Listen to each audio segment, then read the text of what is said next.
राष्ट्र को जीवंत और जागृत बनाने का संकल्प लेकर यह अभियान सारे विश्व में संचालित है और ऐसे भावनाशील मनुष्यों को संगठित कर रहा है जिनके अंदर देश, राष्ट्र, समाज के लिए कुछ करने की उत्कंठा है और ऐसे साधकों को साधना मार्ग पर आगे बढ़ा रहा है जिससे उनका जीवन भी सुंदर बने और वातावरण, पर्यावरण का शोधन हो। एक बड़ा विश्वव्यापी ऋषि प्रणीत प्रयोग इस समय पृथ्वी पर चल रहा है। इसके अंतर्गत हम आज बैठे हैं। आज दूसरे दिन की दूसरी सभा है हमारी शाम की। दो बातें आपको बताई। देव संस्कृति के निर्माता यज्ञ पिता गायत्री। गायत्री की महिमा हमारे वेदों में खूब गाई गई है, जगह जगह गाई गई है। गायत्री महाविद्या में ग्रंथ गुरुदेव ने लिखा है, उसमें गायत्री का कैसे प्रादुर्भाव हुआ, उसके कितने अंग हैं, कैसे उसकी साधनाएं की जाती है, किस क्या क्या उसकी परिणति है, उसमें विस्तार से लिखा है। आप सभी को अवश्य पढ़ना चाहिए। विश्वामित्र ऋषि ने किसी समय गायत्री को जन जन तक पहुंचाने का अभियान चलाया था। उसके बाद फिर ये इस बार हो रहा है क्योंकि अब राष्ट्र की चेतना को जागृत करना पड़ेगा। भारत जागेगा, भारत सशक्त बनेगा तो दुनिया बची रहेगी। यदि भारत कमजोर हो गया, भारतीय संस्कृति कमजोर हुई तो दुनिया नष्ट हो जाएगी। केवल भारतीय संस्कृति में ही, भारत में ही वो समाधान है, वो विचार है जो विश्व का समाधान कर सकते हैं। विश्व की सारी समस्याओं का समाधान भारतीय दर्शन में है। तो कोई समय था जब सारी दुनिया हमारी बात मानती थी, इसलिए भारत को चक्रवर्ती सम्राट कहा। चक्रवर्ती का मतलब ये नहीं कि हम कोई दुनिया पर अपनी दादागिरी दिखा रहे थे या दबा रहे थे, डरा रहे थे। चक्रवर्ती का अर्थ ये है कि जिसकी बात को, जिसके अनुशासन को सारी दुनिया माने। और भारत जो है जगत गुरु हुआ करता था। एक पुस्तक आप पढ़ेंगे गुरुदेव की, समस्त विश्व को भारत के अजस्र अनुदान। तो दुनिया के हर कोने में आज भी कहीं खुदाई में मंदिर मिल जाते हैं। शिव मंदिर मिल जाते हैं, विष्णु मंदिर मिल जाते हैं, देवी के मंदिर मिल जाते हैं। क्यों मिल जाते हैं? इसलिए कि एक समय में हमारी संस्कृति, सारी दुनिया की संस्कृति, सारी दुनिया के लोग इसको फॉलो करते थे। और इसलिए नहीं उसको फॉलो करते थे कि उनको कोई डर था या हमने कोई डरा रखा था कि ऐसा करो ऐसा करो, क्योंकि उसका अवगाहन करने से, उसकी उपासना करने से, उसकी आराधना करने से लोगों को जीवन जीने के सूत्र मिलते थे, उनका जीवन सुखी बनता था। क्योंकि भारतीय संस्कृति सर्वे भवन्तु सुखिनः सर्वे सन्तु निरामया का उद्घोष करने वाली। सारी दुनिया सुखी रहे, सभी लोग निरोग रहे, सभी लोग भद्र बने, सभ्य बने, ऐसा हमारा उद्घोष है और ऐसे हमारा काम है। हम किसी को बांटते नहीं, हम किसी में भेदभाव नहीं करते, हम किसी को ऊंचा नीचा नहीं मानते, हम किसी को अपना पराया नहीं कहते। हम कहते हैं कि सभी सारा संसार एक परिवार है, वसुधैव कुटुंबकम। सारा संसार एक परिवार है। इस मान्यता को लेकर हम चलते हैं। और ये जो मान्यताएं हैं भारतीय संस्कृति में, भारतीय धर्म में, भारतीय दर्शन में, ये किसी की बनाई हुई नहीं है। इसको देखा और सीखा। जैसे सूर्य सबको गर्मी देता है, सबको धूप देता है, जैसे हवा सबके लिए चलती है, जैसे पानी बरसता है तो सबके लिए, धरती अनाज देती है तो सबके लिए। इसका मतलब ये कि सारा संसार एक है, कहीं कोई भेदभाव नहीं है। ये हमको प्रकृति में दिखाई पड़ता है, प्रकृति की मंशा है ये। तो यदि हमको इस संसार में रहना है, अच्छे से रहना है, तो उन्हीं बातों को हमको भी धारण करना पड़ेगा। तो ये दिखाई उसको पड़ता है जिसके पास आंखें हैं, जिसको देखते नहीं आता उसको नहीं दिखाई पड़ता है। इसलिए हम इसको सनातन कहते हैं। एक ही धर्म है दुनिया में, बहुत से धर्म नहीं होते। धर्म एक ही होता है और वो सनातन होता है। सनातन होना उसकी विशेषता है, उसका नाम नहीं है। धर्म हमेशा सनातन होता है। इसलिए गीता में भगवान कहते हैं कि यदा यदा ही धर्मस्य ग्लानिर्भवति भारत, और उसमें कोई नाम नहीं, उन्होंने कहा धर्म जब हानि, धर्म की हानि, जब जब हो ही धर्म की हानि। तुलसीदास जी कहते हैं बाढ़ ही अधम असुर अभिमानी। तो वो कोई एक नाम नहीं ले रहे कि ये या वो, क्योंकि धर्म एक होता है। और धर्म कैसा होता है? धर्म बाय नेचर होता है। धर्म को कोई बनाता नहीं है, धर्म बना ही है। हम सब लोग एक अनुशासन में आए हैं, एक ही ढंग से जी रहे हैं, एक ढंग से हमारी संरचना है, हमारे शरीर की रचना एक जैसी है, हमारे शरीर का पालन पोषण एक जैसा ही होता है, हमारा मन सबका एक जैसा है, हम सबके मन में सुख दुख आते हैं, हम सबकी परिस्थितियां, तो ये सब चीजें जो है ये कैसी है? ये सब एक जैसी, कोई अलग नहीं है। ऐसा नहीं है कि दुनिया के कोई और लोग ऐसे हैं जो पत्थर खा के रहते हैं, ऐसा नहीं है। या दुनिया के कोई लोग ऐसे हैं जो हाइड्रोजन लेते हैं तब जिंदा रहते हैं, और कोई लोग ऑक्सीजन लेके जिंदा रहते हैं, ऐसा नहीं है। सब लोग एक अनुशासन में ही जन्म लेते हैं, सनातन में ही सब जन्म लेते हैं, उससे बाहर कोई नहीं जाता। बाद में कोई काट छाट हो जाए वो अलग बात है, लेकिन सब सनातन में ही जन्म लेते हैं, कोई काम माने कि ना माने। तो भारतीय ऋषियों ने उसको जाना कि ये क्या है, कैसे दुनिया चल रही है, कैसे मनुष्य का जीवन आ रहा है, मर जाते हैं तो फिर क्या होता है, नए बच्चे कैसे पैदा होते हैं, लोगों का स्वभाव कैसा बनता है, अलग अलग स्वभाव के लोग क्यों रहते हैं। तो हमारे ऋषियों ने उन गहरी बातों को जाना और उनको बताया, और उसके हिसाब से कहा देखो मनुष्य, तुमको इस ढंग से ये करना चाहिए और ये ऐसा करना चाहिए। क्या करने का क्या परिणाम होगा वो सबके लिए एक जैसा है। जीवन का लक्ष्य सबके लिए एक ही है, किसी के लिए अलग अलग नहीं है कि किसी के लिए अलग जीवन का लक्ष्य है, किसी के लिए अलग जीवन का लक्ष्य, ऐसा नहीं है, सबके लिए एक ही है। तो हम लोग क्या है कि उन बातों पर चलते हैं जो बनी हुई है धरती। इसलिए हम भारत के लोग सेमेटिक नहीं होते हैं, किसी एक व्यक्ति के पीछे नहीं चलते, किसी एक किताब के पीछे नहीं चलते, क्योंकि सारे व्यक्तियों को हटा दीजिए, सारी किताबों को हटा दीजिए, फिर भी सत्य अपनी जगह खड़ा है। राम को हटा दीजिए, कृष्ण को हटा दीजिए, सबको हटा दीजिए, क्योंकि उसके पहले भी वो था, उसके पहले भी वो था, उसके पहले भी। ज्ञान तो हमेशा से था, तो उसी ज्ञान को उन्होंने पाया और वो इतने बड़े बने कि भगवान कहे गए। तो हम व्यक्ति के पीछे नहीं चलते, किसी एक व्यक्ति या एक किताब के पीछे नहीं चलते, क्योंकि किताब तो अनुभव से आती है, जिसको अनुभव होगा उसने कोई बात लिख दी, और अनुभव किसी को भी आ सकता है।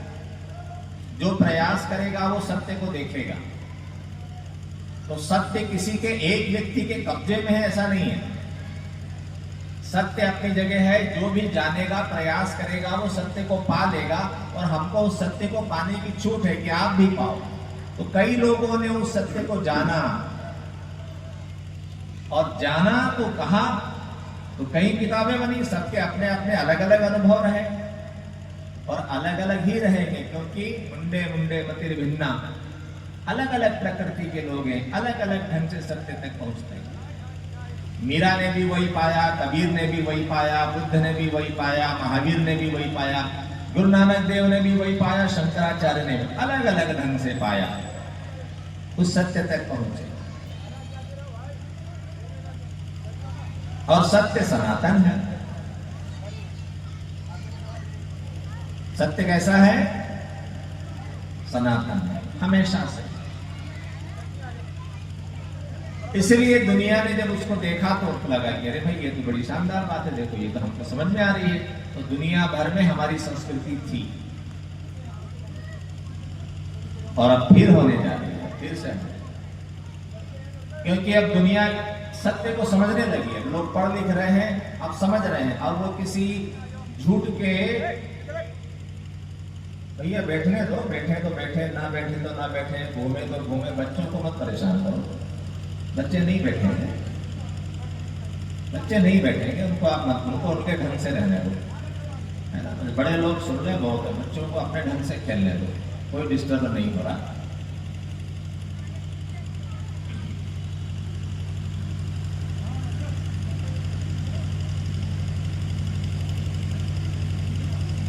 तो ऐसा हमारे शिक्षण है, हमारी ऐसी संस्कृति है, क्योंकि हम ज्ञान पर आधारित चलते हैं। और ये ज्ञान वो है कि यदि सारी दुनिया खत्म हो जाए, इस दुनिया से सारी किताबें खत्म हो जाए, सारे ज्ञान बताने वाले खत्म हो जाए, एक तिनका भी नहीं रहे, और जब भी धरती पर कभी फिर से आबादी बढ़ेगी, फिर से इस पे जीव जंतु आएंगे, फिर जब भी कभी मनुष्य यहाँ पैदा होगा और जब भी मनुष्य को विचार करने की क्षमता आएगी, तभी ज्ञान वापस आ जाएगा।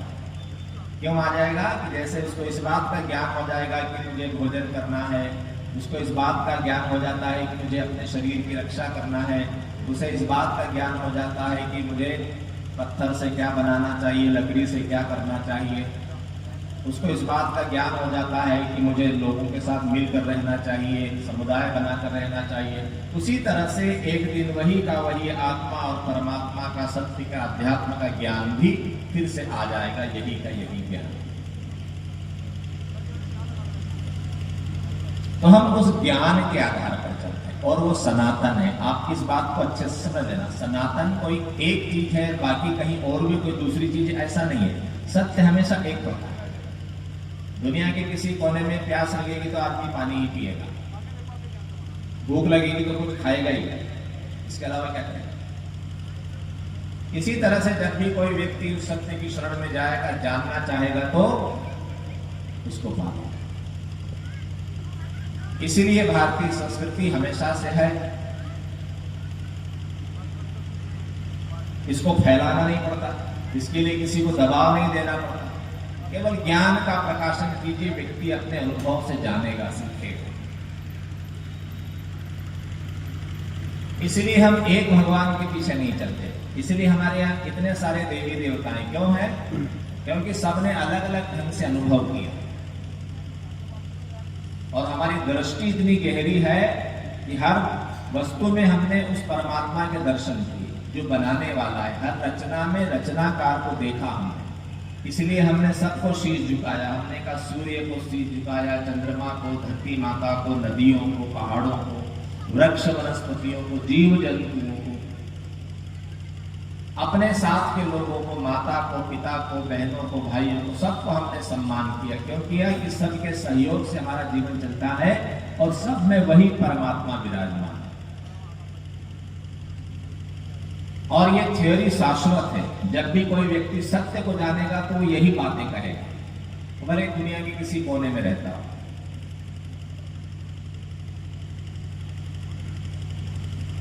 इसके अलावा जो भी कुछ अपने मन से कोई बना ले तो बना ले। वे अपने मन से कोई अपनी कुछ बना ले कि नहीं नहीं ऐसा नहीं ऐसा है।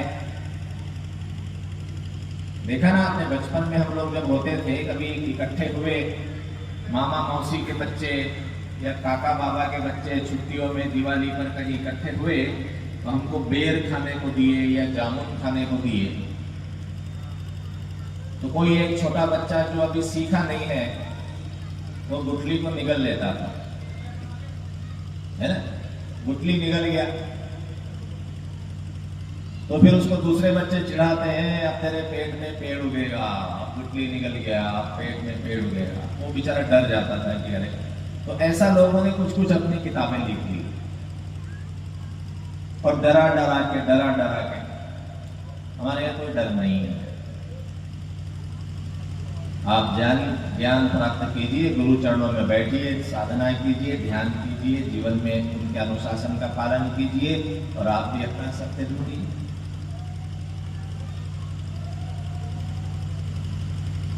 अब ये सत्य की शुरुआत हम कहाँ से करते हैं? तो शुरुआत वहां से करते हैं। मैंने कल आपको बताया था कि गायत्री मंत्र से शुरुआत होती है। इसलिए हम 8-9 वर्ष के बच्चे को गायत्री मंत्र देते हैं, बेटा यहाँ से, ताकि तुम्हारा दिमाग में जागृति आने लग जाए। तुम्हारे अंदर जो ज्ञान का बीज छिपा बैठा है वो फूलने फलने लग जाए। तुम्हारी बुद्धि इतनी जागने लगे कि तुम दुनिया को देखकर सत्य को जान सको। गायत्री मंत्र हमको तत्व का दर्शन कराता है, तत्व ज्ञान कराता है। तत्व ज्ञान अर्थात किसी भी घटना या वस्तु के पीछे क्या कारण है।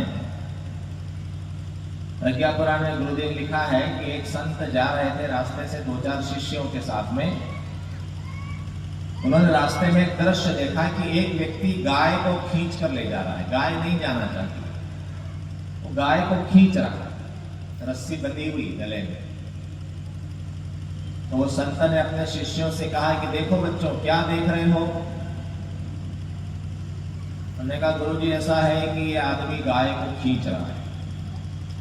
अच्छा अच्छा, फिर से देखो क्या है। बच्चों ने फिर से देखा, गुरुजी कुछ भी तो नहीं है, ये आदमी गाय को खींच रहा है और क्या है। अब इतने में क्या हो गया कि वो रस्सी उसके हाथ से छूट गई। अब गाय आगे आगे जा रही, आदमी पीछे पीछे दौड़ रहा है। उन्होंने कहा देखो क्या देख रहे हो? ऐसा गाय आदमी को खींच रही है। कौन खींच रहा है? आदमी गाय को नहीं खींच रहा, गाय आदमी को। तत्व ज्ञान, घटना के पीछे का कारण। रामचंद्र जी को वनवास हुआ तो सुबह राज्याभिषेक होने वाला है, पूरा नगर प्रसन्न है, राजमहल में खुशियां छाई है, तैयारी हो रही है। और आधी रात को ये निर्णय हो गया कि नहीं जी, राज्याभिषेक नहीं, वनवास।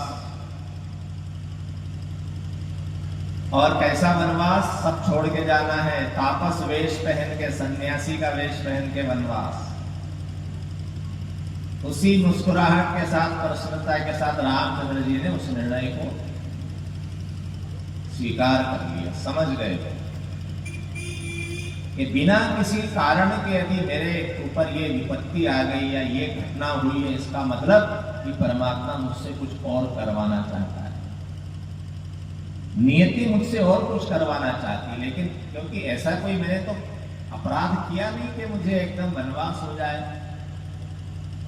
इतना बड़ा मेरे साथ, और मेरे पिता मुझे वनवास दें, जाने को कहें।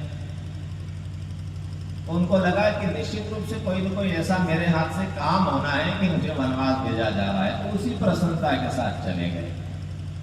तो जिसके पास तत्व दृष्टि है वो दुखी भी नहीं होता और सुखी भी नहीं होता। सुख दुख या संसार में सबका दुख होए, ज्ञानी काटे ज्ञान से, मूर्ख काटे रोए। तो गायत्री से क्या होता है? तत्व ज्ञान होता है, समझ बढ़ती है। देखो हमारे पास गीता है, रामायण है, वेद है, इतने सारे ग्रंथ हैं, इतनी सारी कथाएं हम सुनते हैं, पर क्या होता है? इतने सारे देवी देवता हमारे पास हैं, फिर भी जीवन की समस्याएं खत्म नहीं होती है ना। तो गुरुदेव ने कहा बेटा गायत्री चाबी है,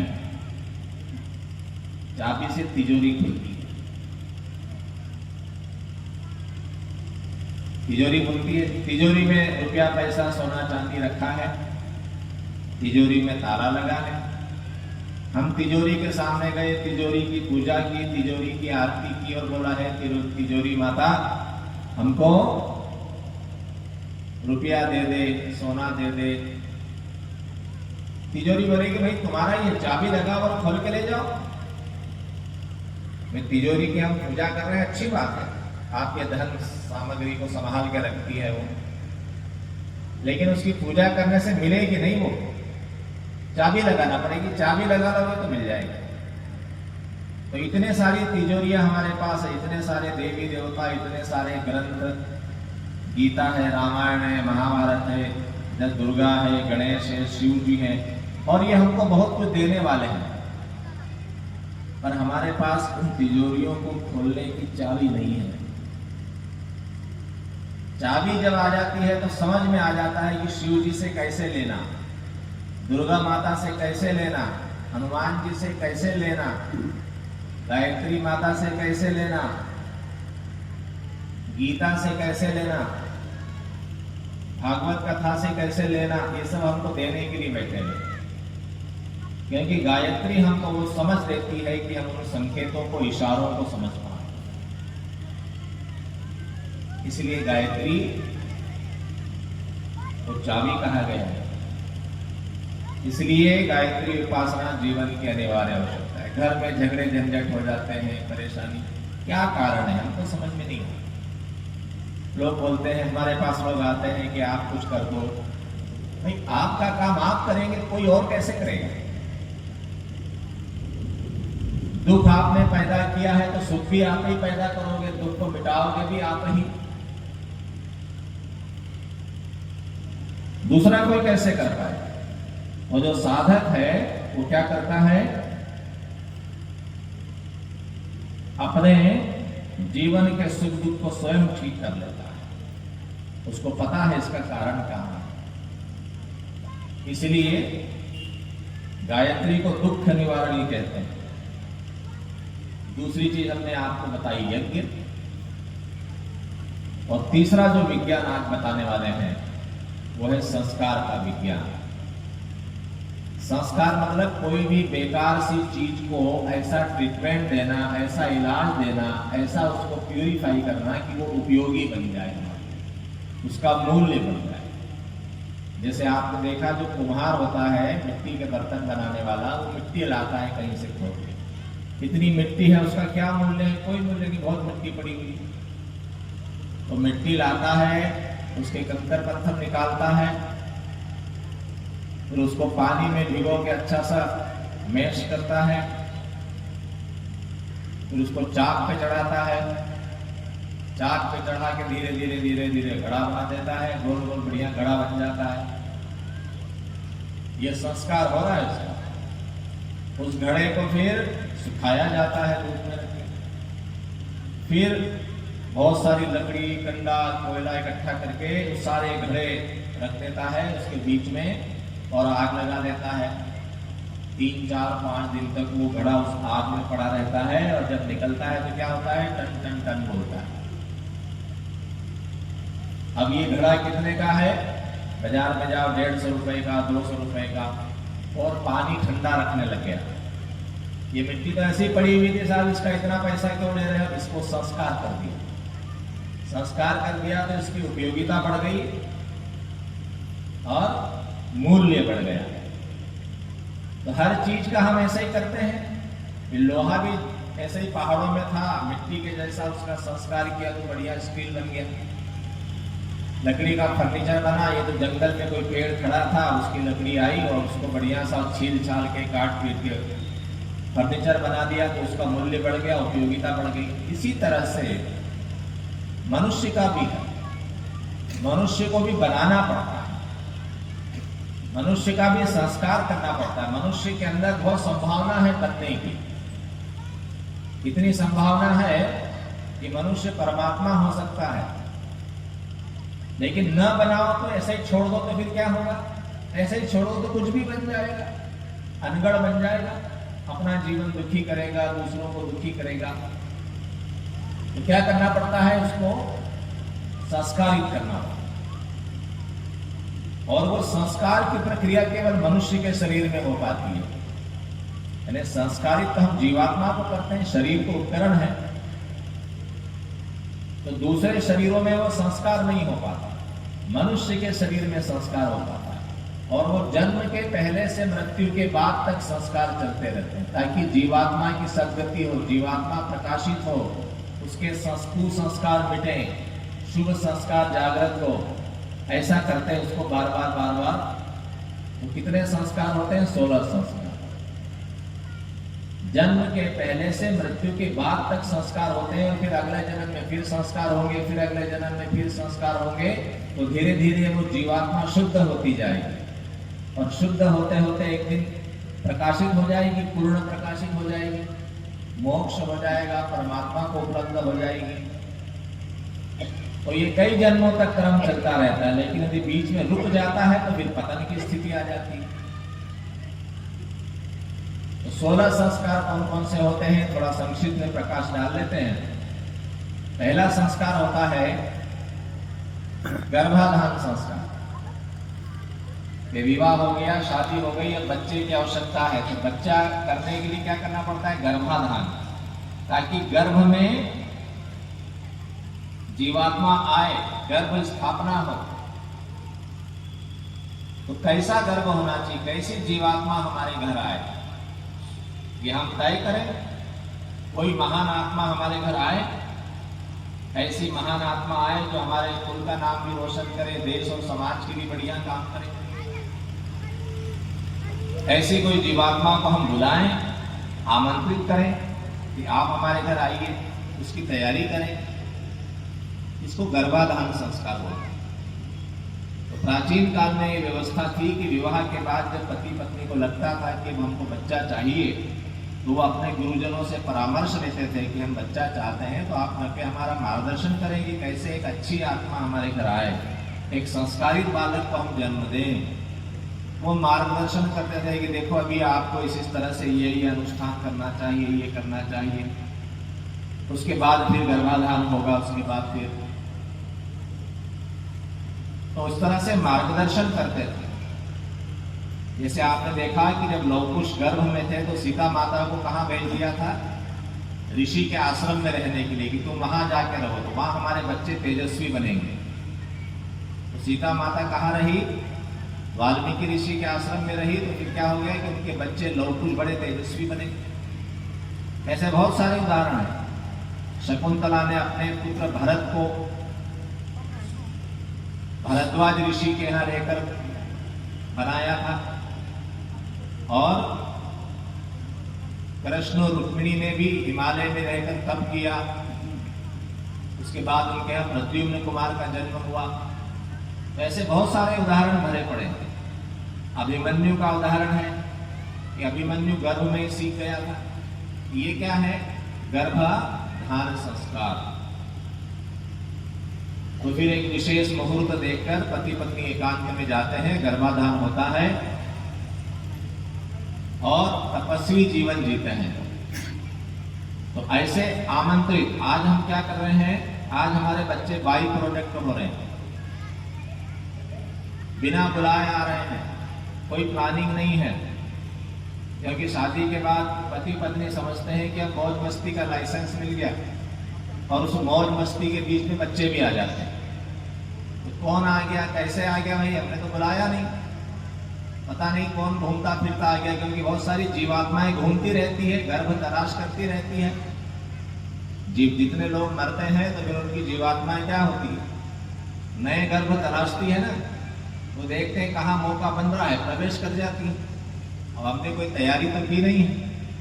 तो बाद में पता चलता है 1.5 महीने के बाद जब डॉक्टर ने बोलती है कि हाँ भाई ठीक है, हाँ इनको अच्छा कौन आ गया, पता नहीं। तो फिर इसी कारण क्या होता है कि बच्चे जन्म तो लेते हैं और हम उनसे बड़ी बड़ी आशाएं लगाते हैं, मेरा बेटा ऐसा, मेरा बेटा वैसा। वहाँ भी 1-2 माता जी लोग आई थी कि हमारा बेटा शराब पी के घर में मारपीट करता है, और वो ऐसा करता है, और कुछ कमाता नहीं है, और सब घर जमीन बेच रहा है। हमने कहा ठीक है भाई, अब आपने कोई राक्षस को, कोई प्रेत पिशाच को अपने यहाँ बुला दिया है, तो हम क्या कर सकते हैं? अब कह रही हूँ, जो बात बालक के गर्भ में आने से पहले विचार करना चाहिए था, उसको कब विचार कर रहे हैं? जब बच्चा 28-30 साल का होकर घर में उधम कर रहा है। अब कह रहे हैं कि इसका क्या करें? अब तो जो बनना था बन गया, अब क्या करें? भोगो अपना कर्म। तो गर्भ में आने से पहले हम उसका विचार कर रहे हैं। इसको गर्भाधान संस्कार बोलते हैं। उसके बाद जब बच्चा गर्भ में आ गया, 3 महीने से ज्यादा का हो जाता है, तो उसका दिमाग बनने लग जाता है, वो सुनने लग जाता है। तो गर्भ में बच्चा सुन रहा है, गर्भ में बच्चा समझ रहा है उसके आसपास क्या हो रहा है। तो माँ का जैसा विचार है, माँ का जैसा स्वभाव है, माँ जो खा पी रही है, माँ जो सुन रही है, माँ जो बोल रही है, बच्चा सब सीख रहा है। और उसके आसपास जो कुछ हो रहा है वो बच्चा सब सीख रहा है। गर्भ से सीखना शुरू। और गर्भ में बच्चा बहुत तेजी से सीखता है, उसका नया नया माइंड रहता है, वो सीखता है। गर्भ में बच्चा 5000 शब्द सीख सकता है, गर्भ में बच्चा भाषा सीख सकता है, गर्भ में संगीत सीख सकता है, गर्भ में गणित सीख सकता है। यदि ध्यान दें हो सकता है। तो बच्चे को सिखाने की सबसे अच्छी जो आयु होती है वो गर्भ में आने के 3 महीने से लेकर जन्म लेने के 3.5 वर्ष तक, जब तक उसका चेतन मन सक्रिय नहीं होता। अचेतन मन रहता है। अचेतन मन अर्थात जब तक वो अपनी इच्छाएं व्यक्त करना शुरू नहीं करता। तो उस अचेतन मन का क्या रहता है कि वो जैसा देखता है वैसा सीखता है, अपनी तरफ से सही गलत नहीं कहता। जैसे कैमरा होता है कि नहीं, आप यहाँ से बाजार में से घर जाएंगे और कोई आपसे पूछे कि अरे वो वाली दुकान खुली थी क्या, अरे ध्यान नहीं दिया। अरे रास्ते में तुमको वो आदमी दिखा क्या, अरे ध्यान नहीं दिया। तो हम क्या करते हैं, जिस चीज को ध्यान देते हैं वही हमको दिखाई पड़ती है और वही हमको सुनाई पड़ती है। जिस इंद्री पर मन लगाते हैं वही इंद्री हमारी वही चीज देखती है और वही सुनती है। लेकिन जब अचेतन मन होता है तो, लेकिन यदि उसी गली उसी रास्ते से कैमरा घुमा दिया जाए तो आप कैमरा लेके निकल जाइए, तो कैमरा सारी चीजें कैप्चर करेगा, सारा देखेगा, क्यों, कैमरे का भी अपना कोई मन नहीं है। तो इसी तरह से छोटा बच्चा जो होता है उसका अवचेतन मन होता है, मतलब वो अपनी तरफ से कोई नाम हुक्म नहीं करता, वो केवल जो देखता है वो सीख लेता है, जो देखता है वो सीख लेता है, जो देखता है वो सीख लेता है। उसकी अमिट छाप पड़ जाती है उसके अंदर और वही सब बातें उसके जीवन की नींव बनती है। उसके बाद जो सीखता है वो सब ऊपर ऊपर रहता है। तो इस समय में हम अपने बच्चे को जितना कुछ अच्छी बातें सिखा सकते हैं सिखा सकते हैं। तो पुंसवन संस्कार होता है जिसका 3 महीने का गर्भ हो जाता है, 3 महीने का 4 महीने का उनका एक संस्कार होता है जिनको बताया जाता है कि आगे आपको क्या क्या बातें ध्यान रखना है, क्योंकि बच्चे पर सब बात का असर पड़ रहा है, प्रभाव पड़ रहा है। तो जो भी कोई बहनों का ऐसी व्यवस्था बनती है कि गर्भकाल चल रहा है 3 महीने 4 महीने का, कल यहाँ पर आ जाना, एक कटोरी में खीर बना के ले आना, गाय के दूध की खीर ले आना, तो यहाँ पर उनका संस्कार हो जाएगा। उसके बाद जब बच्चा जन्म लेता है तो 10 दिन के बाद नामकरण होता है। 10 दिन के बाद माँ बच्चे को बाहर लाते हैं, पर वैसे तो सब अलग रहती है 10 दिन तक। फिर सूर्य पूजा होती है, धरती माता की पूजा करके बच्चे को एक नाम दिया जाता है, यज्ञ किया जाता है, यज्ञ करके फिर नाम देते हैं कि देखो ये बच्चे का ये नाम है, उसको शहद चटाया जाता है। इसको नामकरण संस्कार कहते हैं। और बच्चे के कान में उसके गुरुजी कहते हैं शुद्धोसी बुद्धोसी निरंजनोसी संसार माया परिवर्तितोसी। संसार माया त्यज मोह निद्रा त्वाम सद्गुरु शिक्षयति सूत्रम। 10 दिन के बच्चे को हम कह रहे हैं कि तुम शुद्ध हो, बुद्ध हो, निरंजन हो, तुम सच्चिदानंद आत्मा हो। ये संसार माया है, इस माया में फंसना मत।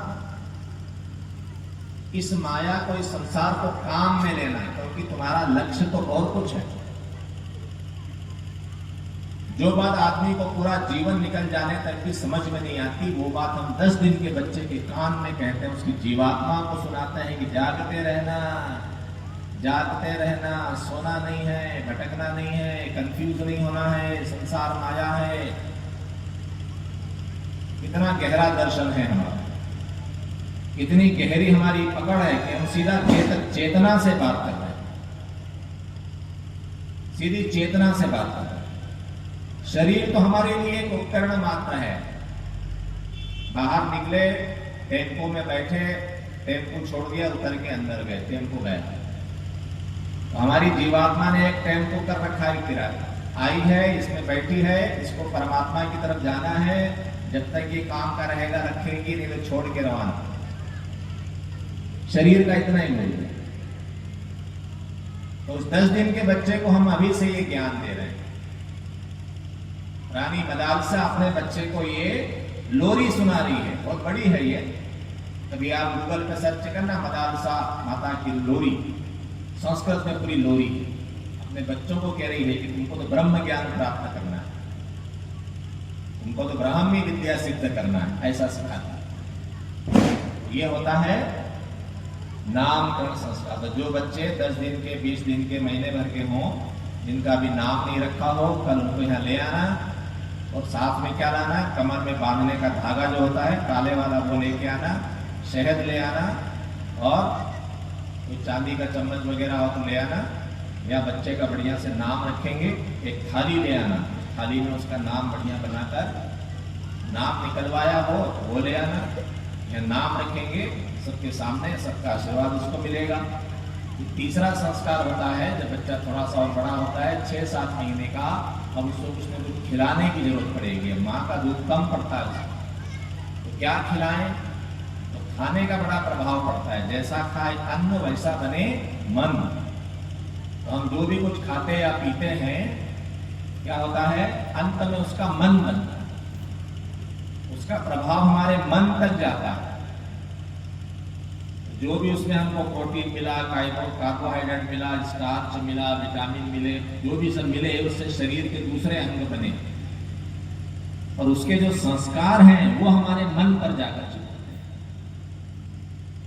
कोई भी खाने पीने की चीज को 3 प्रकार के दोष लगते हैं। कौन सा दोष? स्पर्श का दोष, दृष्टि दोष और स्थान का दोष। किसने किसने उसको हाथ लगाया, छुआ, वो दोष लग जाता है। कोई ऐसा व्यक्ति है जो अपराधी प्रवृत्ति का है, बेईमानी, चोरी चकारी वाला, लंपट आदमी है, ऐसा बुरे विचार वाला आदमी हाथ लगाएगा तो वो संस्कार उस खाने की चीज में या पीने की चीज में चले जाता है। किसने किसने उसको देखा, जितने लोगों ने देखा उसका भी संस्कार चला जाता है। और किस जगह पर रखा हुआ है, बस स्टैंड पर रखा है कि रास्ते में कहीं रखा है, ठेले पर रखा है, मिठाई की दुकान पर रखा है, उस वहां पर जो भी वातावरण है वो सब उसको ग्रहण करता है और खाने वाले के मन में जाता है। इसलिए बहुत सावधान रहना चाहिए खाने पीने के प्रति। किसके हाथ से हम खा रहे हैं, अनजान आदमी तो नहीं है। इसलिए पुराने लोग क्या थे कि हर किसी के हाथ का खाना पीना नहीं खाते थे। उसका कारण कोई जाति नहीं थी, उसका कारण ये था कि पता नहीं कौन सा व्यक्ति है, इसके विचार कैसे हैं, इसकी समझ कैसी है, नीयत कैसी है, तो हमारा भी कोई मन न बिगड़ जाए, इसलिए नहीं खाते। वो बात तो हमेशा से है, उसमें कोई दिक्कत नहीं। इसलिए क्या करना है कि छोटे बच्चे का मन तो बिल्कुल साफ, उसके ऊपर कितना प्रभाव पड़ेगा, तो हमारा बच्चा क्या क्या खा रहा है, कौन कौन उसको खिला रहा है, इस पर भी असर पड़ता है।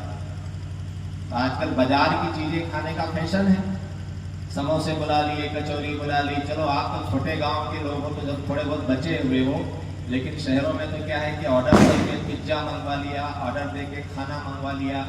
अब कौन खाना बनाए तो ऑर्डर देके बुला लिया, चलो आज होटल में ही खाते हैं। तो ये सब चीजें क्या करती, मन बिगाड़ती।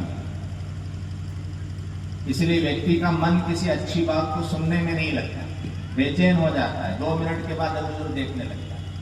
जब करने का बोलो तो जब करने में मन नहीं लगता है, ध्यान में मन नहीं लगता है। क्यों नहीं लगता है? ऐसा मन भटक गया है, बिल्कुल मन ऐसा उछलता ही रहता है। कारण है इसके पीछे। तो जो बच्चा है उसका मन तो अभी कोरा कागज है, तो उसको फिर क्या खिलाओगे? बहुत सावधानी रखना पड़ेगी।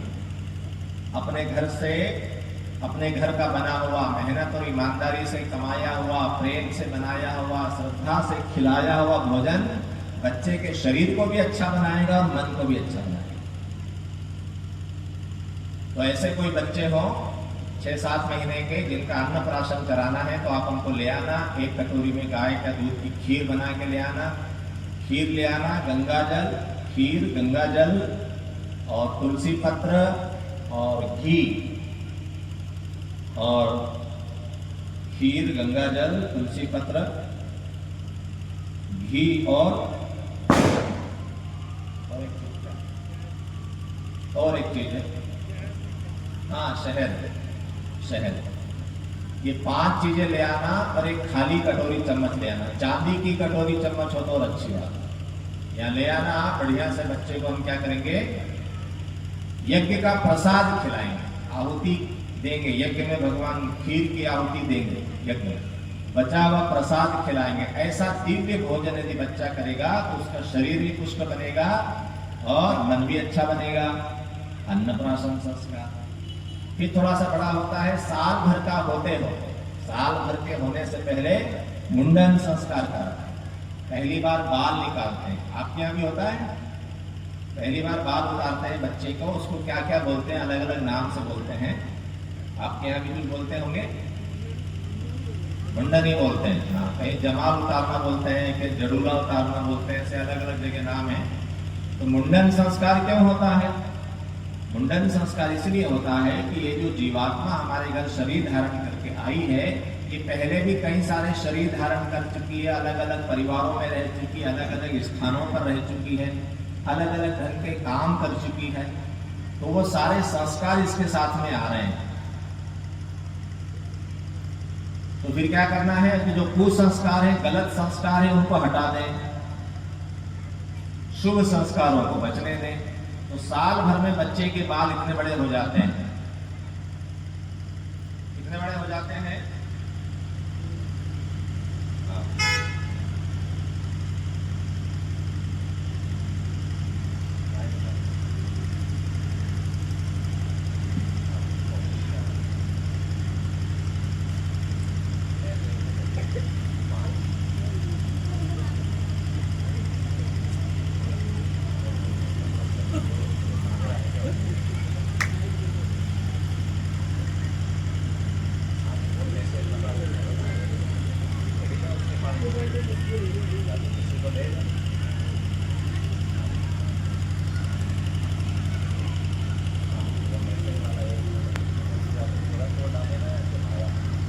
तो साल भर के अंदर बच्चे के बाल इतने बड़े हो जाते हैं, तो फिर हम क्या करते हैं, ये बालक के बाल निकाल देते हैं, सिर का मुंडन कर देते हैं और उस पर स्वस्तिक बना देते हैं कि अब इसमें शुभ विचार ही बने, बुरे विचार जो है वो हट जाए।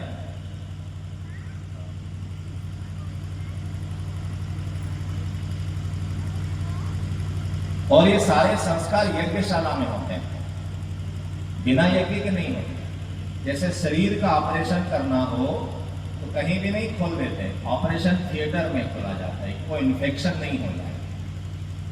तो ये जो संस्कार है ये सूक्ष्म शरीर का ऑपरेशन है।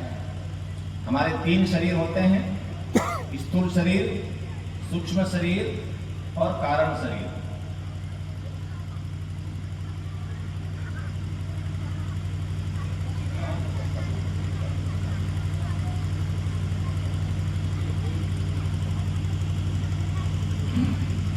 तो 3 शरीर है हमारा, एक स्थूल शरीर, एक सूक्ष्म शरीर, एक कारण शरीर।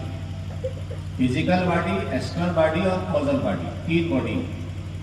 तो स्थूल शरीर वो है जो हमको दिखाई पड़ता है, सूक्ष्म शरीर वो होता है जिसको हम जीवात्मा कहते हैं, जिसमें हमारे सारे संस्कार, सारे विचार, सारा चिंतन रहता है। तो क्या करते हैं, संस्कार की प्रक्रिया में सूक्ष्म शरीर का एक तरह का ऑपरेशन हो जाता है, जो बीमारी है, जो कुसंस्कार है वो निकल जाते हैं, शुभ संस्कार बचे रहते हैं। बीमारी हो जाए ना, किसी को अपेंडिसाइड हो गई तो क्या करते हैं, डॉक्टर लोग ऑपरेशन करते हैं, खोल देते हैं, अपेंडिक्स की बीमारी निकाली, आपको बताया देखो सभी ऑपरेशन करके निकाल दिए, बाकी शरीर वैसे ही रहता है। तो वो यज्ञशाला में होना चाहिए। यज्ञशाला में किसी प्रकार का कोई इन्फेक्शन, कोई निगेटिव चीज नहीं रहती कि जो उसके दिमाग को या उसके संस्कार वाले शरीर को प्रभावित करे। इसलिए यज्ञ में ही संस्कार होते हैं। क्या होता है, बच्चे का हमने मुंडन कर दिया, उसके मस्तक पर स्वस्तिक बना दिया कि अब इसके अंदर शुभ विचार बनेंगे, शुभ संस्कार ही बचेंगे। नए कपड़े पहना देते हैं कि अब ये नया हो गया, इसको हमने रेनोवेट कर दिया, नया हो गया अब ये बच्चा, इसकी जीवात्मा को हमने फिर से नया बना दिया। तो ये मुंडन संस्कार। तो कोई के बच्चे ऐसे हों जो जिनका बाल उतारना है, संस्कार रह गया है, तो यहाँ ले आना, दूध दही ले आना थोड़ा सा, और नाई की व्यवस्था कर लेना, यहाँ बढ़िया से बाल बना देंगे, उसका मुंडन संस्कार कर देंगे, ठीक है। फिर थोड़ा सा और बड़ा जब बच्चा होता है 3 साढ़े 3 साल का, जब हम उसकी पढ़ाई शुरू करवाते हैं, अब बच्चा पढ़ने जाएगा तो उसको विद्यारंभ कहते हैं, क्योंकि 2 चीजें, शिक्षा और विद्या। शिक्षा का मतलब है दुनिया की जानकारी लेना, फिजिक्स क्या है, केमिस्ट्री क्या है, सामाजिक विज्ञान क्या है, नागरिक विज्ञान क्या है, बायोलॉजी क्या है, जीव विज्ञान क्या है, वनस्पति विज्ञान क्या है, MBA किया तो बिजनेस क्या है, ये सारी जानकारी, दुनिया की व्यवस्था की, पदार्थों की जानकारी, ये शिक्षा है। इसकी जानकारी लेकर जब हम कोई डिग्री लेते हैं तो हम कमाने लगते हैं, नौकरी लग जाती है, कोई काम धंधा उसके आधार पर शुरू कर लेते हैं, तो ये पेट भरने की बात है। लेकिन जीवन को कैसे जीना, जीवन को सफलतापूर्वक कैसे जीना, उसके लिए जीवन में क्या क्या गुण चाहिए, साहस चाहिए, हिम्मत चाहिए, ईमानदारी चाहिए, प्रेम भाव चाहिए, सद्भावना चाहिए, सहकार चाहिए, समझदारी चाहिए। तो ये सारे गुण कैसे, यदि ये गुण विकसित नहीं हुए तो फिर क्या हो जाएगा, कि व्यक्ति बड़ा आदमी तो बन जाएगा पर पता नहीं अच्छा आदमी बना कि नहीं। तो बड़ा आदमी बने ये अच्छी बात है, लेकिन अच्छा आदमी बने ये जरूरी बात है। आपने समाज में आप देख लीजिए, ऐसे बहुत से लोग आपको मिलेंगे कि जिनके पास ज्यादा पैसा नहीं है, ज्यादा पढ़े लिखे नहीं, लेकिन सब लोग बड़ा सम्मान करते हैं, वो सबका बड़ा ध्यान रखते हैं, सबकी मदद करते हैं, अच्छी सलाह देते हैं, ईमानदारी का जीवन जीते हैं, तो खुद भी सुखी जीवन जीते हैं और दुनिया भी उनका सम्मान करती है। और बहुत से लोग ऐसे भी हैं जो बहुत पढ़े लिखे हैं, पैसे वाले हैं, सब कुछ है, लेकिन कोई उनको वो किसी के काम में ही नहीं आते। कबीरदास जी कहते हैं, बड़ा हुआ सो क्या हुआ, जैसे पेड़ खजूर, पंथी को छाया नहीं, अल्लाह आ गया कि तू बहुत पढ़ लिया, बहुत पैसे वाला बन गया, लेकिन किसी के काम नहीं आता। तो ऐसा आदमी ना बने, हमारा बच्चा कैसा बने, विद्यावान बने। विद्यावान गुणी अति चातुर, राम काज करिबे को आतुर, है ना। चालीसा में क्या कहा हनुमान चालीसा में, विद्यावान गुणी अति चातुर, हनुमान जी के 3 गुण बताए, और राम काज करिबे को आतुर। इतनी उनके पास क्वालिटी है और कर क्या है, राम काज के लिए आतुर है। बुद्धिमान लोग बहुत सारे हैं, विद्या विवादाय धनम मदाय शक्ति परेशान परिपीड़नाय कलश साधो विपरीत मेहनत ज्ञानाय दानाय च रक्षणाय। तो जो कुसंस्कारी होता है, अज्ञानी होता है, उसको यदि विद्या आ जाए तो विवाद के काम में होती है, धन आ जाए तो उसको धन का नशा चढ़ जाता है, और शक्ति आ जाए तो दूसरों पर अत्याचार करता है, दूसरों को दुखी करता है। और यदि ज्ञानवान संस्कारवान व्यक्ति है, उसको विद्या आ जाए तो क्या करता है, दूसरों का मार्गदर्शन करता है, दूसरों को ज्ञान देता है, अपना जीवन अच्छा बनाता है। और धन आ जाता है तो दान करता है, सबकी मदद करता है, और शक्ति आ जाए तो सबकी रक्षा करता है। कुसंस्कार होगा तो वैसा, तो हमको क्या करना है, हमारा बच्चा विद्यावान बने, अच्छी विद्या सीखे, गुणी बने, गुणवान बने, ये बात भी हमको ध्यान में रखना है। भले स्कूल में वो बात ना बताया जाए, लेकिन हमको अपने स्तर पर वो करना चाहिए कि अपने बच्चों को अच्छी बातें हम सिखाएं।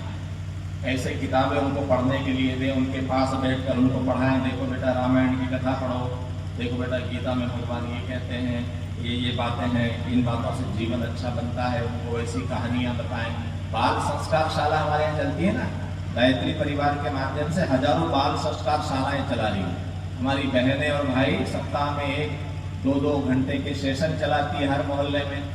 बच्चे सारे इकट्ठे हों, उनको सब अच्छा शिष्टाचार सिखाया जाए, अच्छी बातें सिखाई जाए, गुणवान बच्चे बने, ताकि वो आगे चल के दुर्व्यसन में न फंस जाए, तो कोई गलत आदत में न फंस जाए, एक अच्छे व्यक्ति बने। विद्यारंभ संस्कार, यहाँ गणेश और सरस्वती माता की पूजा करवा के बच्चे को लिखाया जाता है, ओम भूर्भुवः स्वः, भगवान का नाम लिखकर शुरू करो पढ़ना लिखना। बच्चों को आदत डालना चाहिए कि घर पे भी रोज सुबह के जब स्कूल के लिए तैयार हो तो भगवान के सामने खड़े होकर या बैठकर कम से कम 11 मंत्र बोले, गायत्री मंत्र 24 गायत्री मंत्र बोले। अपने घर में भी रोज सुबह जब हो, शाम को आरती चालीसा हो, सप्ताह में एक बार यज्ञ हो, बच्चे बैठेंगे अपने आप। छोटे छोटे बच्चे होते हैं ना, इनको बैठ के सिखाना नहीं पड़ता, वातावरण को अपने आप सीखते हैं। वातावरण में रहेंगे तो घूमते रहेंगे तो सीखेंगे। छोटे बच्चे अपने को लगता है कि ये बैठ नहीं रहे हैं, नहीं ऐसे ही मस्ती करेंगे, दौड़ भाग पर इनका अंतस चेतना उस बात को पकड़ लो, क्योंकि इनका मन बड़ा निर्मल है। और निर्मल मन क्या होता है कि जो भी आसपास हो रहा है इन बातों को पकड़ता है, मंत्रों के वाइब्रेशन ये पकड़ते हैं। तो अपने घर में भी यदि जब तक हो, अपने घर में यज्ञ हो, अपने घर में अच्छी पुस्तकों का पढ़ना लिखना हो, अपने घर में विद्वान लोगों का आना जाना हो, स्वाध्याय सत्संग हो, तो बच्चे अपने आप बातें सीखते हैं। इसको बोलते हैं विद्यारंभ संस्कार। तो ऐसे जो बच्चे हैं जो अभी स्कूल जाना 1-2 साल शुरू किया है या अगले दिनों स्कूल जाने वाले हैं, अगले वर्ष उनको आप स्कूल भेजने वाले हैं, तो लिखने के लिए पेन पट्टी या पेन कॉपी ले आना, तो यहाँ पर उनका संस्कार करा देंगे, विद्यारंभ संस्कार। उसके बाद फिर जब बच्चा बड़ा होता है, 8-9 वर्ष का होता है, तो फिर क्या उपनयन संस्कार कराता है। उपनयन संस्कार, क्योंकि अभी किशोर अवस्था में आ गया, अब इसके शरीर में परिवर्तन हो रहे हैं, इसके मन में परिवर्तन हो रहे हैं। अब ये दुनिया को देखकर थोड़ा सा चौंक रहा है, दुनिया की चीजें अब इसको दिखने लगी, समझ में आने लगी, तो ऐसे समय में बच्चे को साधना से जोड़ दिया जाए ताकि इसकी ऊर्जा सही दिशा में आगे बढ़े। नहीं तो आजकल पतन की तरफ ले जाने को तो बहुत सी चीजें, गली मोहल्ले में लोग बैठे हैं, कोई बीड़ी पीना सिखाएगा, कोई तम्बाकू खाना सिखाएगा, कोई चीजें सिखाएगा और कुछ न कुछ दिखाएगा। ये सब चीजें हैं आसपास, पतन की तरफ ले जाने वाली बहुत सी व्यवस्था।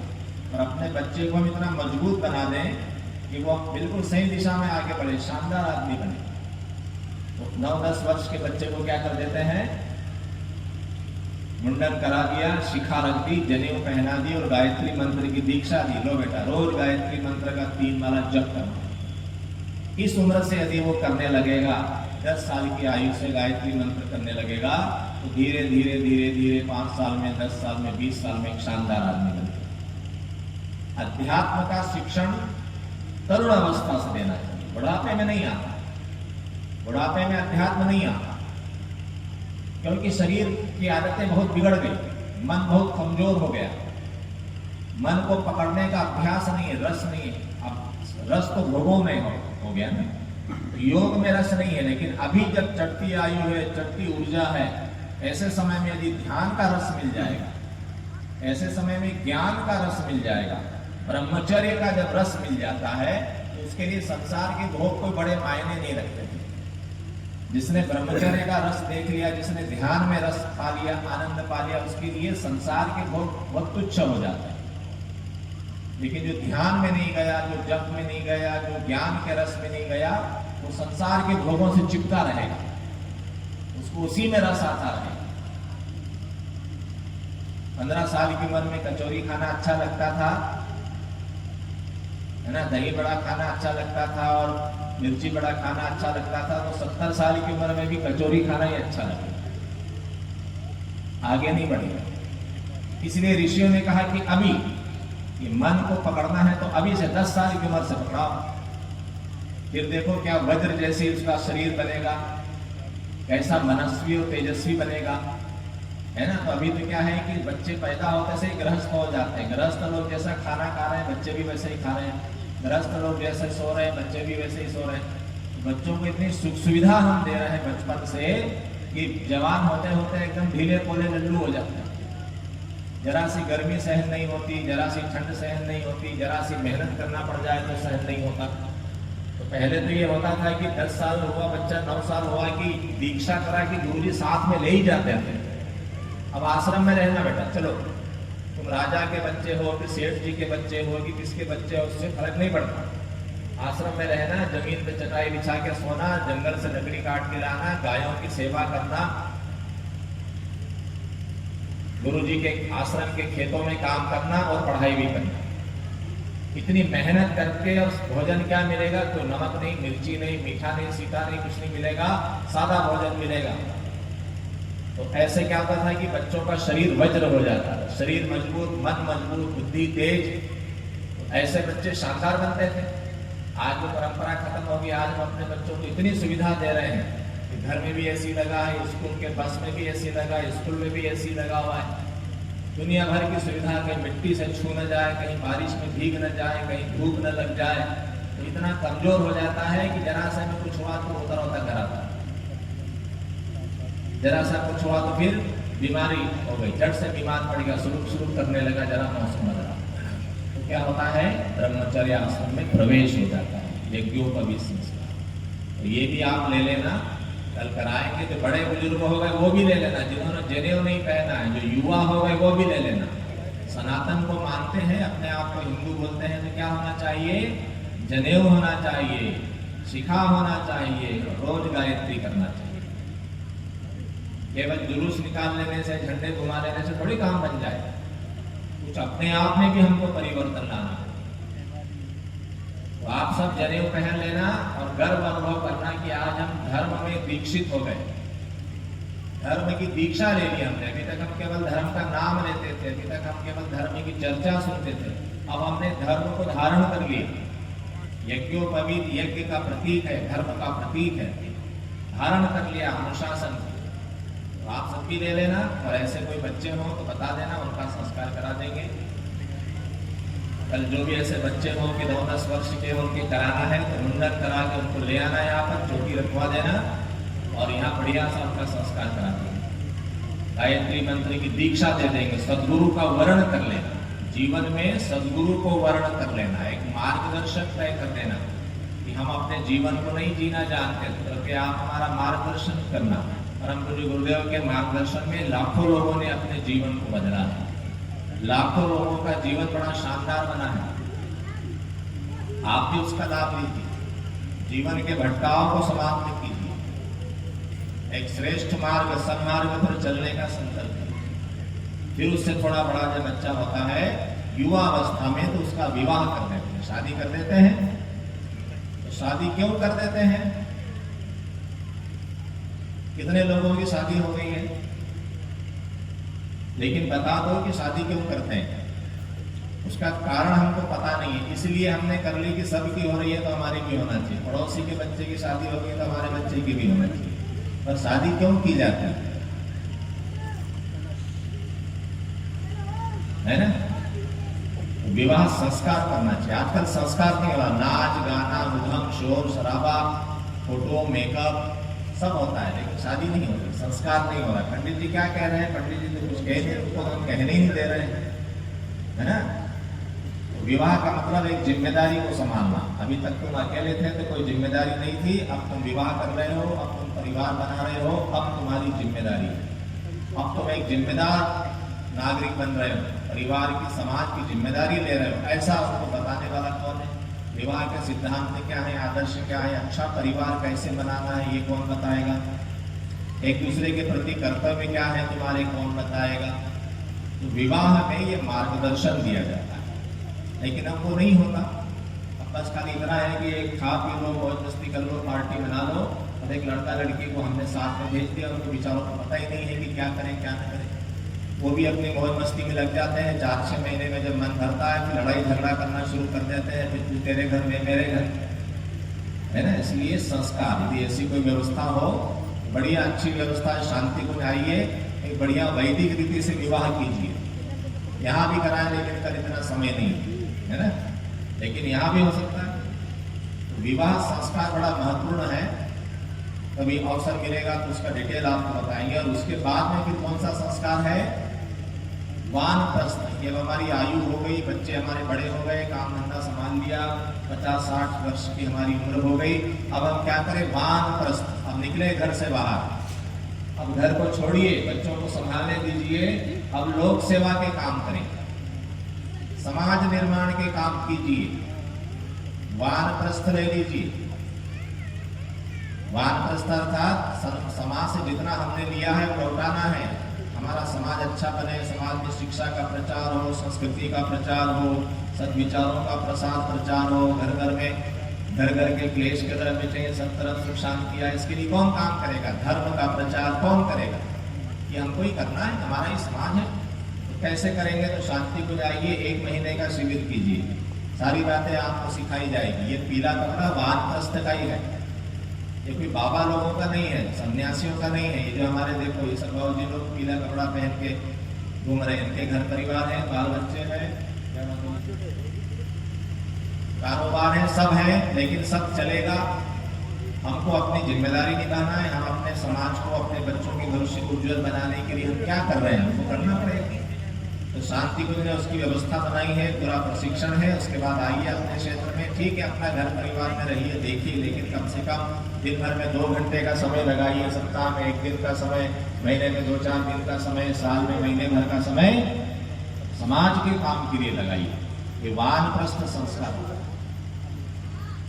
और उसके बाद होता है अंत्येष्टि संस्कार, है ना? अंत्येष्टि मतलब कि अब ठीक है मर जाना पड़ता है, मरते हैं ना? आपके गांव में लोग मरते हैं कि नहीं मरते हैं? मर जाते हैं, तो मरना तो पड़ता ही है, मरना तो पड़ेगा। लेकिन ये बताओ कि मरोगे कि शरीर छोड़ोगे? शरीर छोड़ोगे कि मरोगे? 2 ऑप्शन है हमारे। तो मरता वो है जो रोते रोते मरता है, वो उसको डॉक्टर के पास ले गए, फिर उसने आईसीयू में भर्ती कर लिया। 80 साल के व्यक्ति को आईसीयू में भर्ती करके क्या कर लेंगे? फिर उन्होंने कहा वेंटिलेटर पे चढ़ा दो, फिर वहाँ हवा भरते रहेंगे 5-6 दिन तक, पैसा लेते रहेंगे, है ना। क्या करना होता है, मरना होता है तो आराम से मर जाओ। जब लगे कि हम नहीं बचेंगे तो घर आ जाओ, सब बच्चों को बुलाओ, सबसे बातचीत करते हुए, सबको आशीर्वाद देते हुए चले जाओ दुनिया से। तो फिर क्या करेंगे, घर के लोग हमको ले जाएंगे, लकड़ी ढेर करेंगे और लकड़ी पर रख के जला देंगे, है ना। नहीं, ऐसा नहीं जलाना है। अंत्येष्टि संस्कार है, ये अंतिम यज्ञ है। जैसे हमने हवन सामग्री से स्वाहा किया, घी से स्वाहा किया, पैसा दिया अच्छे काम में, लो सा पैसा ले लो, यज्ञ ले लो, चावल ले लो, घी ले लो, दाल ले लो, ये यज्ञ किया, पदार्थ का सेवा किया, समय दिया उनके, है ना। अब क्या करना है, अब शरीर का ही यज्ञ कर दो। शरीर को ही स्वाहा, अग्नि जलाई, शरीर को ही स्वाहा कर। भगवान आपने शरीर दिया, इस शरीर से खूब आनंद भी लिया, खूब सेवा भी की, खूब पुण्य भी कमाया, खूब नाम भी कमाया। अब ये शरीर बड़ा कमजोर बेकार हो गया, ये अब इसको हम स्वाहा कर देते हैं, अगला अच्छा शरीर देना, तो फिर और भगवान का काम करें, है ना। इसलिए भारत में मृत्यु को हमने बुरा नहीं माना। हमारे गांव तरफ तो क्या होता है, कोई बहुत बूढ़ा व्यक्ति मर जाता है ना, कोई 90 साल 100 साल, तो फिर ढोल बाजा बैंड बाजा बनवाते हैं, बैंड बाजे से उनको ले जाते हैं कि साहब बड़ी आयु प्राप्त की इन्होंने और सबको खूब आशीर्वाद दिए, अब मृत्यु हो गई तो इनको बैंड बाजे से छोड़ने जाए। संसार का नियम है ना। रोग की गाँव वो तो होना है, ऐसा भी होता है कि मृत्यु भी एक आवश्यक है, लेकिन मृत्यु का भी आनंद लिया जाए, मृत्यु का भी आनंद लिया जाए कि ठीक है आ जाओ भाई, हमारा समय हो गया, है कि नहीं, आनंद लिया जाए। ये क्या बात है, अंत्येष्टि संस्कार। उसके बाद फिर 12वां 13वां पिंडदान तर्पण हमारे बच्चे लोग करते हैं, सदगति हमारी हो जाए ऐसी प्रार्थना। लेकिन सदगति या दुर्गति तो अपने कर्मों से होती है, इसके जैसे कर्म है वैसे सदगति या दुर्गति। तो ये मैंने आपको संस्कारों के बारे में थोड़ा सा बताया। तो फिर क्या करना है, इस संस्कार की परंपरा, जो संस्कार हो कल आप ले आना या कर देंगे, आप देख लेना। कल दीक्षा संस्कार होगा, गायत्री मंत्र की दीक्षा भी देंगे। अपने जीवन को साधना के मार्ग पर आगे बढ़ाइए, उसके अलावा कोई दूसरा रास्ता नहीं है। कोई दूसरा रास्ता नहीं है कि कोई भगवान आके बोल देगा कि नहीं जी तुम सुखी बन जाओ। कोई भगवान किसी को सुखी नहीं करता, कोई भगवान किसी को दुखी नहीं करता। मनुष्य अपने अपने कर्म भोगता है, जैसे कर्म करके आए हो भोगना पड़ेगा, और अभी जो कर्म कर रहे हो वो आगे कभी न कभी भोगना पड़ेगा। तो क्या करें, साधना करें, स्वाध्याय करें, तप जप करें, यज्ञ करें, अच्छे काम करें, क्या होगा, हमारा भविष्य उज्जवल बनेगा। तो वो सारा क्रम यहाँ पर कल बताया जाएगा।